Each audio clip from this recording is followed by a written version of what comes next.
Olá, você sabia que as empresas ganharam o prazo de 1 ano para se adaptar à NR1, aquela NR que veio para cuidar da nossa saúde mental? Fique com a gente que você vai saber mais detalhes. Olá, seja bem-vindo a mais um episódio do Vozes da Saúde, programa que é produzido pelo Sim Saúde Campinas e Região e pela Federação Paulista da Saúde. Para você que é trabalhador na área da saúde ou para você que gosta de assuntos ligados à saúde e bem-estar. E falando nisso, o programa de hoje vai falar novamente sobre saúde mental, sobre a importância de termos uma saúde mental equilibrada para o bem viver. E para falar sobre este assunto, nós convidamos a psicóloga Ana Júlia Damasceno Del Casale. Ela é psicóloga, mas também já foi técnica em enfermagem e já cursou enfermagem. Ela conhece muito da vida nos estabelecimentos de saúde. Vamos falar com ela. Ana, seja muito bem-vinda ao Vozes da Saúde. É um prazer tê-la conosco. Obrigada, Silene. O prazer é todo meu. Obrigada por essa oportunidade, desse momento de uma troca bem significativa. Olha, essa troca vai ser muito boa para nós e principalmente para todos os profissionais da saúde. A expectativa é grande na medida em que você já foi técnica de enfermagem, né? Fez enfermagem, você não concluiu, mas fez enfermagem. Sim. E ainda fez o curso de psicologia. Então, é verdade? Você sabe as dores da profissão? Sei as dores da profissão. Eu atuei por 10 anos na área da enfermagem, 2 anos no ambiente hospitalar e 8 anos em centro de saúde. E aí eu mudei a minha carreira para psicologia, mas entendo muito do dia a dia, dos conflitos, das demandas, e acho que isso contribui muito para essa conversa de hoje. É verdade. Você sabe que, Ana, que na área da saúde, a área da saúde é uma das áreas onde os problemas psicológicos ficam mais exacerbados por toda a pressão que o profissional da saúde vive no dia a dia, né? Hoje, você como psicóloga, como é que você vê, olhando de fora, né? Como que você vê aquela área que você atuou? Sim, eu percebo que muito do meu repertório de resiliência, de gerenciamento de conflitos, veio muito da minha vivência enquanto técnica de enfermagem. Eu acho que o ápice ali do meu dia a dia foi eu lidar com a morte de uma maneira direta. E aí, quando você lida com a finitude, você começa a perceber, dar valor para outras questões ali da vida, sabe? Então, gera, assim, um impacto emocional muito significativo. Sempre fiz terapia, antes mesmo de eu me formar, sempre fiz terapia. E ali eu consegui entender, olhar para a vida com uma outra perspectiva, sabe? Sim. E me transforma numa psicóloga mais compassiva e empática, bem mais. Você fala que sempre fez terapia. Isso, gente, é muito importante. E você fazia terapia porque tinha um problemão ou você fazia para manter a sanidade mental? Exatamente, acho que esse é um ponto importantíssimo de você levantar, assim. Como é importante a gente olhar para a terapia como um processo preventivo, de você conseguir lidar com as suas emoções. O que fazer com uma raiva, o que fazer com uma frustração. Como lidar com esses sentimentos, sabe? Porque isso impacta todas as áreas da vida. E o trabalho é onde a gente mais passa o nosso tempo do dia, geralmente. Sim. Então, se você tem um estresse em casa, isso se reflete no trabalho. E vice-versa. Então, como é importante você estar num ambiente acolhedor, seguro, livre de julgamentos, onde existe uma ética profissional e você pode falar o que você quiser e você não será julgada, mas a gente vai entender o contexto, sabe? Então isso é fundamental. Aconselho todo mundo a fazer. Você aconselha, mas a realidade dentro dos estabelecimentos de saúde é essa? Não, não é. Eu acho que nunca sugeriram para mim, no ambiente hospitalar ou até no centro de saúde, essa busca. Nunca houve esse olhar atento, né? Eu acho que é isso que agora a NR1 traz, como um risco psicossocial, mas além disso é um risco ocupacional. E aí, que marco que a gente está vivendo agora para a gente conseguir olhar com isso com atenção, sabe? É verdade. A NR1 acabou por ser adiada por um ano para que as empresas se preparem para olhar com mais cuidado a saúde mental dos seus funcionários. Você acha que precisa de todo esse tempo? Não. Eu recebi essa informação hoje.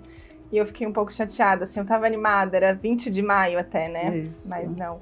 E assim, gente, é porque eu acho, assim, que não precisa de muito, sabe, Sirlene? Uma liderança comprometida e que tem uma escuta qualificada já vai fazer uma diferença absurda. Onde o profissional consiga entender que quando ele tá fadigado, irritado, com sobrecarga, ele possa buscar apoio em X setor com determinada profissional. E como é que fica a inclusão no programa de gerenciamento da NR1? Eu acho que toda mudança, ela gera um pouco de resistência, porque a gente, enquanto ser humano, gosta do confortável ali, daquela zona de conforto, do que está acostumado. Então, eu imagino que possa existir uma resistência dos estabelecimentos de saúde, mas quando agora é uma norma e existe multa, enfim, outras questões legais envolvidas, eu acho que agora é entender, a liderança entender o benefício que isso vai gerar, entendendo que um funcionário um colaborador que está saudável, ele produz melhor, ele gera bons resultados, e isso impacta no estabelecimento de saúde. Com certeza, né? Sim. Tem outras ações, porque tem o atendimento individual, mas um estabelecimento de saúde, um hospital, ele pode criar grupos, não pode? Sim. Isso auxilia muito nesse estresse do dia a dia, não é, Ana? Sim. Eu já atuei em grupos de escuta, onde eu pego uma demanda específica, por exemplo, ansiedade, mulheres ansiosas, e elas entram em contato e a gente cria um grupo de escuta, porque é na troca que a gente consegue entender que às vezes a sua perspectiva é diferente da minha, e como você conseguiu lidar com aquilo de uma maneira diferente. E eu consigo ter ganhos e eu também consigo contribuir. Então, grupos seria fundamental, assim, reuniões de feedback, acho importante, entrevistar os colaboradores individualmente. Mas grupos seria interessantíssimo, porque você pega um maior número de colaboradores e é mais efetivo ali, né? Sim, essas são ações simples, né? Simples. De serem implementadas, porque não precisa de montar nenhum espaço muito específico. É uma sala onde possa reunir os colaboradores e alguém para mediar essa conversa, não é verdade? Exatamente. É um bate-papo, né? Isso, só precisa de uma pessoa disposta. É isso mesmo. Infelizmente, nós não temos isso no geral, né? No geral. Mas você acha que também no geral está mudando a mentalidade dos gestores em relação à saúde mental? Acho que sim, porque eles estão colhendo, né, o adoecimento desses colaboradores. Isso impacta diretamente no presenteísmo, né? Às vezes o colaborador não precisa faltar, ele pode estar presente, mas ele não está rendendo como ele rendia antigamente. Então, eu acho que eles começam a perceber o impacto de uma saúde mental prejudicada, enfraquecida, como isso gera nos ganhos ou nas perdas do estabelecimento de saúde. Essa alteração na NR1 vem ao encontro dessa problemática, não é? Exatamente. Das pessoas estarem mais alertas em relação à saúde mental, né? Sim. No geral, né? Sim, e prevenir, né? Porque Isso. dá pra gente conseguir observar alguns sinais de que o colaborador está adoecendo. Ele não precisa adoecer, Ah, mas eu quero te perguntar, ter algum problema mental como ansiedade, depressão, significa que eu sou louca? Não, não, jamais. Significa que você está com uma saúde mental enfraquecida, um esgotamento emocional. Isso é comum, porque nós somos as nossas emoções. Uma criança que não aprendeu a lidar com a sua frustração, com a sua raiva, ela vai crescer um adulto que não sabe lidar com a sua frustração e com a sua raiva. Então, é por isso que é tão importante a terapia, para você conseguir vivenciar a sua vida, lidar com esses sentimentos que são inerentes ao ser humano, mas que não te gere prejuízo. E quais são os sinais de alerta que um profissional da saúde ou uma mãe em relação ao filho deve estar atenta para falar, está na hora de buscar ajuda? Eu acho que uma apatia, quando você começa a não sentir muita vontade, não existe uma motivação para você viver. Você começa a viver o seu dia de maneira automática. E isso vai gerando uma fadiga ou então muita irritabilidade com situações que antigamente você não ficava irritado. Insônia, perda de apetite ou então você não consegue controlar o apetite. Você come muito porque você está buscando reforçadores que são mais rápidos de saciar. Tudo isso você pode sentir que é o seu corpo dizendo, para um pouco, vamos se cuidar agora que é melhor. Sim. E aí, o que fazer? Com relação ao estabelecimento de saúde, eu imagino que seja criar ambientes de escuta ativa. E se você tiver oportunidade, é terapia. É fazer terapia. Se você não tiver oportunidade de fazer terapia, busque rede de apoio, uma amiga, um familiar que você se sinta confortável de partilhar as suas dores, sabe? Mas é primordial a terapia, no meu ponto de vista. E o burnout, que hoje virou até moda, né? Todo mundo fala. É um nome bonito, né? É um nome bonito, né? O que você me diz dele? Está muito comum nas empresas?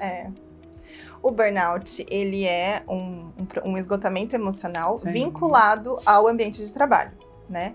Então, ele já é considerado um risco ocupacional. E aí, é o esgotamento. É quando o seu corpo diz, para.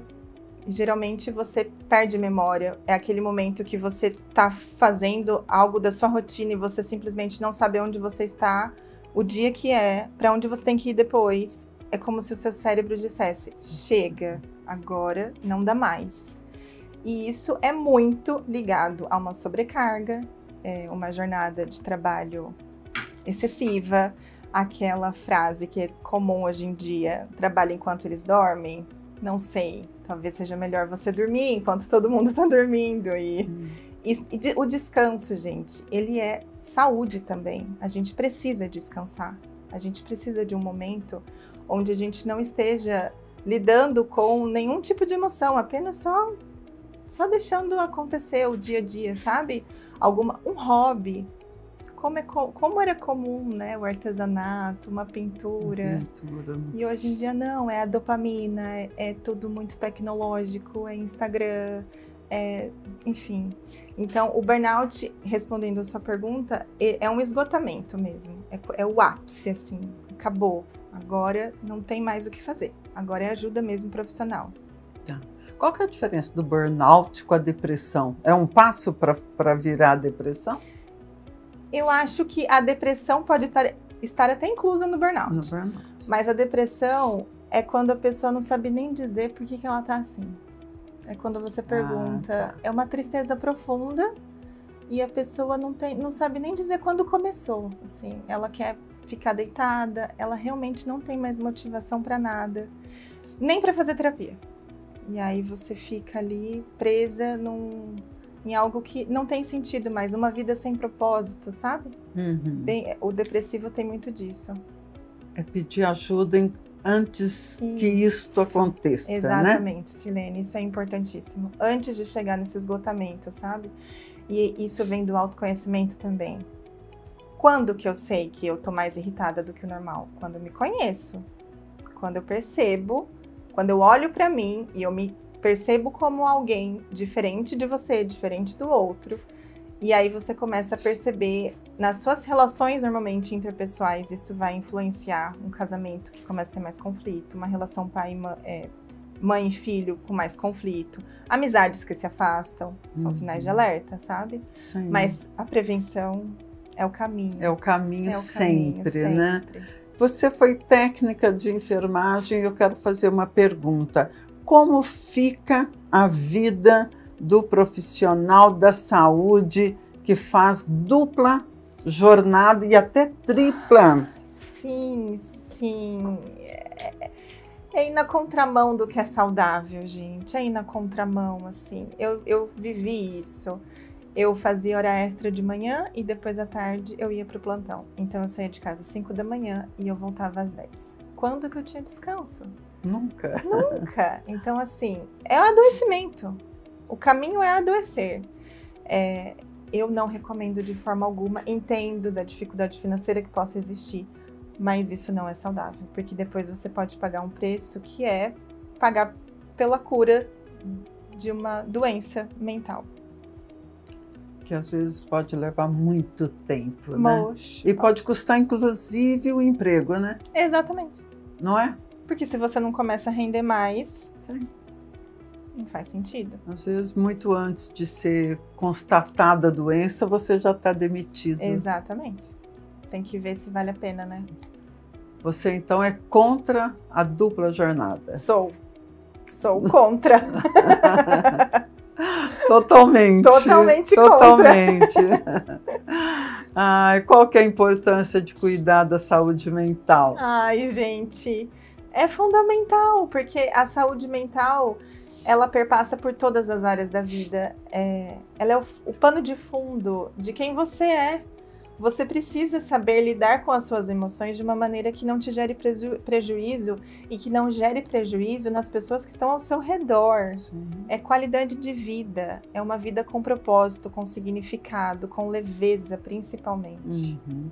Ana, o que você faz no dia a dia para quebrar o ritmo de trabalho? Porque também como psicólogo, assim como profissional da saúde, você recebe uma carga emocional muito forte, nem sempre positiva, não é verdade? Sim. O que também traz para o profissional um estresse, né? O que você faz no seu dia a dia para aliviar tudo isso? Eu tenho um hobby que eu amo muito, que é cerâmica fria.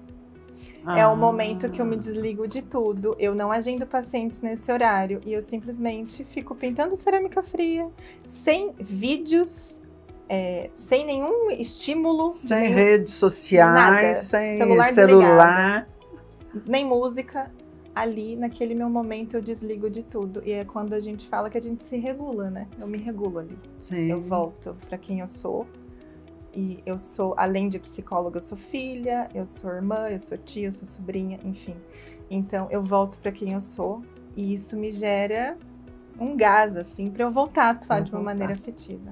E você faz isso quantas vezes na semana? A cerâmica fria? Eu faço umas 2 vezes. Umas 2 vezes? 2 vezes. E continua fazendo terapia? Opa, sempre. Uma vez por semana, 50 minutos. Uma vez por semana.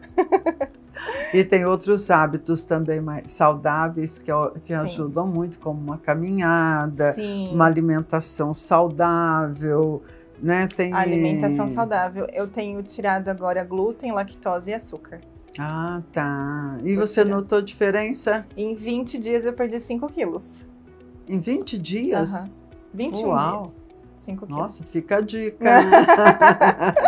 Fica a dica. Que bom, hein? Isso é qualidade de vida, É qualidade né? de vida. Olha, Ana, eu queria que você deixasse um recado para suas ex-colegas técnicas, auxiliares, pessoal de apoio, pessoal administrativo, porque a gente sabe que o conjunto dos profissionais da saúde sofrem muito com essa rotina árdua e muitas vezes com muita pressão, com muita tristezas, né? Convivendo com a tristeza de outros. Eu queria que você deixasse para eles uma mensagem. Claro. A minha mensagem só pode ser a de que você deve buscar apoio psicológico, que você consiga ter um ambiente, uma escuta qualificada, sem julgamento, onde você pode desabafar, contar os seus conflitos e ali você ganhar repertório de como lidar com essas situações, porque a gente precisa trabalhar, eu entendo, mas a gente precisa também se cuidar para a gente conseguir cuidar melhor do outro. Obrigada, Ana, pela importante contribuição que você deu ao Vozes da Saúde e a todas as pessoas que nos assistem. E para você, fica o nosso recado. Não deixe de se inscrever no nosso canal no YouTube, ativar o sininho e compartilhar este programa com todos os seus amigos, familiares. Este programa teve a direção audiovisual do Bruno Nunes e a produção do Davi Meirelles e do Rafael Camargo. Até a próxima!